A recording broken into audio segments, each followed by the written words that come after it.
hatta Avrupa, Amerika, İngiltere, helvest var. İçeri de bakatıyam. Şimdi ayrıldılar. Demlik bekliyoruz. Ve geriyen ser Hindistan'a giriden Avrupa. Aynen.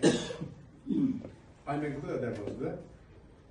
Hindistan, Suudi Arabistan, Bahreyn, Ürdün, Birleşik Arap Emirlikleri, Ürdün, o din İsrail'e derbazda Yunanistan'da.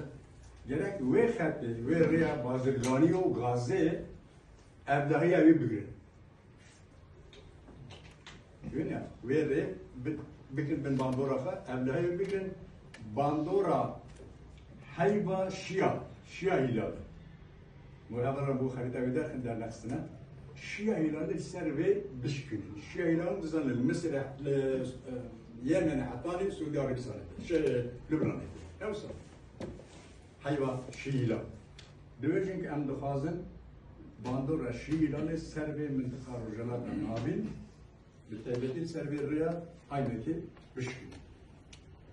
Almanca çarenin ve projeksiyonu en cevap bekledim. Şu da bakın ki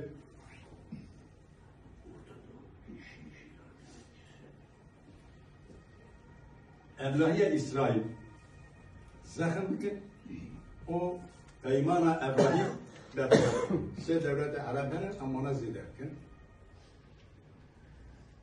Benjamin Hasting'in de khaz Armanjir ki Armanca İran'ı bu İran'ı لسر شنگاله سوریه و بیجا بحر سپی و پیشایی برن ششیوی خواستن که سیستم اسد پلوشینن به استقرار شد وقت من عراق آرمان شد بسر کردن نکردن حوجانا کم دو بدر سر بکردن گلک دویلی را دویلی ری گردن hayva Şia şikastın Şii hilali şikast o amazing Hezevi, Herem ve Hizbullah, yer Lübnan ve Hamas ve Haçlı Şabi Narsel diskine Suriye zaten bir şey ma Rusiler. Türkiye'yi değerli burada ya gelin eve na kanatında evet ki Suriye ve encamede rejim